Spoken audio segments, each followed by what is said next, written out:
Em nome do Pai, do Filho e do Espírito Santo. Amém. Vinde, Espírito Santo, enchei os corações dos vossos fiéis e acendei neles o fogo do vosso amor. Enviai o vosso Espírito e tudo será criado, e renovareis a face da terra.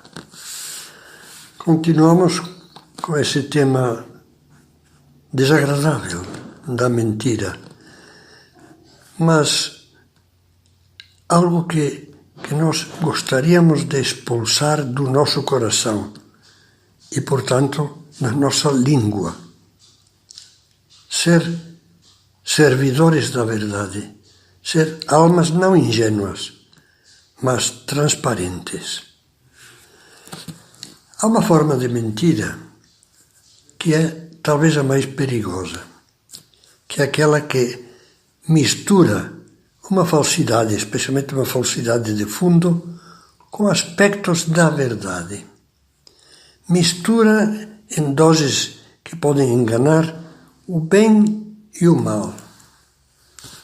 Como diz um autor francês, Ernest Hello, nada engana com uma força e uma autoridade tão terrível como a verdade mal dita, mal exposta. Ela dá aos erros que a envolvem um peso que tais erros jamais teriam por si mesmos. Ela os prestigia. A mistura de verdade e de erro produz efeitos desastrosos. Dá à verdade a aparência de erro e ao erro a aparência da verdade. Faz com que o erro participe do respeito que é devido à verdade. Até aqui esse autor francês. Ele escrevia em fins do século XIX.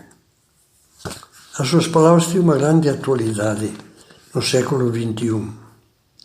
A cada dia são maiores as misturas com que se compõem religiões, filosofias, superstições, valores culturais. Todos esses erros procuram aureolar-se com algumas parcelas de verdade, e concretamente de verdades cristãs. São as filosofias ou espiritualidades sincretistas, certos espiritualismos, a nova era, que procuram se prestigiar com pitadas de cristianismo para enfeitar o erro. O sortimento de mentiras misturadas com cacos de verdade não tem fim. Ninguém ignora que o mercado das religiões está muito abastecido, mais do que nunca. Nas suas prateleiras, cada qual pode encontrar alguma religião, alguma mística ou filosofia de vida a seu gosto, a que melhor combine as tolerâncias, as fantasias, as consolações, as facilidades e as tranquilizações baratas com o desejo do consumidor. Eu diria, com os maus desejos do consumidor, com as paixões distorcidas do consumidor. Porque o que interessa não é a verdade, mas a aparência de verdade. Uma aparência que aconchegue do modo mais sutil e eficiente as paixões do egoísmo, que justifique a bandalheira, que proporcione elevação mística a experiências da maior miséria humana, sem obediência ao Deus vivo, nem sacrifício feito por amor.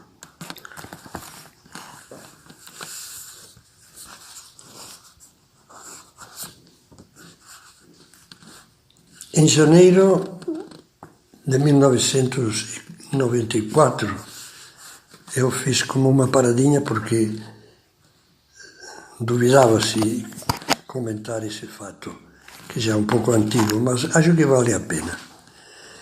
Em janeiro de 1994, um jornal diário bastante importante, aliás, com um pouco de regozijo, de tom de brincadeira, dedicou 2 reportagens ilustradas com fotografias ao drama da égua Luna.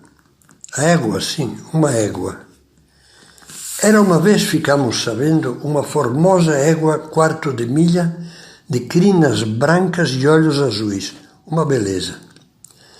E senão quando um pangaré plebeu, ironicamente chamado de príncipe, conseguiu um encontro furtivo com essa puro sangue.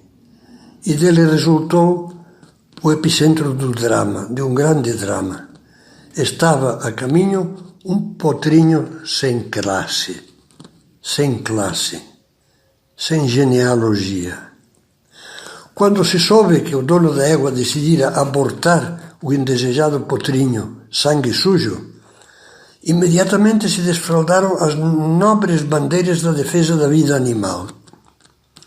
A União em Defesa do Cavalo e do Jegue, lê-se no jornal, um jornal respeitabilíssimo. A União em Defesa do Cavalo e do Jegue pretende entrar hoje com medida cautelar contra o proprietário de Luna para tentar impedir o aborto do potro.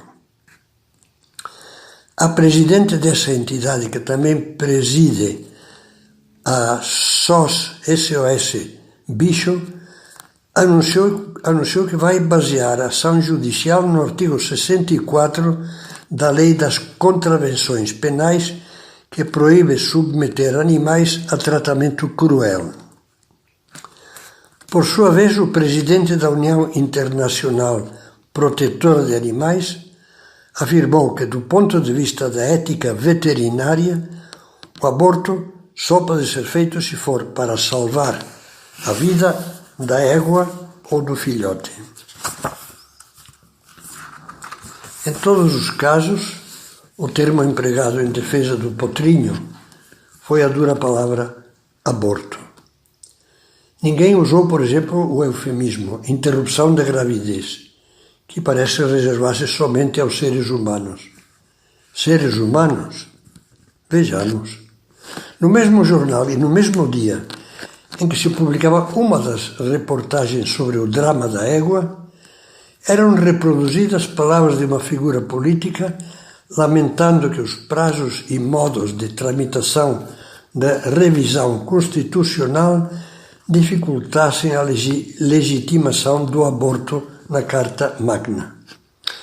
Essa personalidade achou por bem, naquela ocasião, informar o público de que o feto, antes de ter completado 7 meses, não podia ser considerado propriamente um ser humano. Naturalmente, os motivos justificativos do aborto, pelo menos até os 3 ou 4 meses, pertenceriam à consciência ou à vontade da mãe, sem as restrições exigidas para proteger a vida animal. Após ler as duas notícias, uma profunda sensação de mal-estar invadia o leitor medianamente sensato. Era patente que estávamos, mais uma vez, diante da mentira, com maiúscula, da mais absurda mentira. E, no entanto, muitos, com certeza, devem ter achado tudo perfeitamente natural. A grande mentira consegue deformar de tal modo as consciências que se acha lógico punir seriamente quem maltratar um pouquinho um mico-leão, enquanto se brada apoio total à chacina de milhares de seres humanos indefesos dentro do ventre materno. Não era desse, certamente, o meu amigo que por aqueles dias, com bom humor e ao mesmo tempo triste, me dizia: preciso urgentemente que me ajude a recuperar a minha identidade. Eu nasci com menos de 7 meses e, portanto, segundo essa figura política, eu não vim ao mundo como ser humano, porque tenho 7 meses, dizia esse político, não é um ser humano. Por outro lado, nenhum SOS Bicho se ocupou jamais de um potrinho gerado por um homem e uma mulher, o que é o meu caso. Por favor, me diga, quem sou? Se não posso ser considerado humano e não entro no catálogo dos bichos, então não existo. Estou inteiramente desprotegido nesse estranho mundo onde prender uma capivara é crime inafiançável, ao passo que matar um bebê é uma conquista dos direitos humanos. Especialmente penoso é ver mergulhar nas mentiras do mundo um bom número daqueles que, por vocação, têm a missão de difundir a verdade cristã. É lamentável vê-los cair, como diria Maritain, de joelhos ante a grande farsa do mundo. Ansiosos por serem modernos, atualizados e aceitos. Prostram-se diante do mundo para que este lhes afague a cabeça e lhes faça cafuné como a um cachorrinho. Então, acolhidos benevolamente pelo mundo moderno, eles se sentem felizes. Esses iludidos, em vez de iluminarem o mundo com a verdade, a deturpam para adaptá-la ao grande circo do mundo. Quer se trate do último grito do mais novo ramo da psiquiatria pansexualista, quer da dialética marxista, onde ainda estiver na crista da onda, e está o marxismo nas suas diversas formas de antagonismo de grupos, uns contra os outros, quer de estar as teorias sobre verdades mutantes conforme a inculturação. Muda, depende da cultura. Um crime não é crime, etc. No momento em que essas ideias, quase sempre manipuladas, eu diria sempre, como ferramenta pelas ideologias, estão nas vitrines da moda. Então assiste-se ao deplorável espetáculo de pessoas chamadas por Deus para serem portadoras de luz, que se rebaixam para dizer ao mundo as mentiras que o mundo está farto de dizer a si mesmo. Não se deixam não se deixar envolver pelos falsos valores da propaganda, das modas, do politicamente correto. É um imenso desafio hoje para os cristãos, que devem estar bem conscientes de que precisam de muita firmeza na fé, de muita fortaleza de caráter e ao mesmo tempo de muita caridade, sem ódios, nem aversões, nem nada negativo, para serem autênticos, para se manterem eles mesmos, para serem diferentes da maioria, se é preciso, e não se deixarem envolver pelas falsificações do mundo.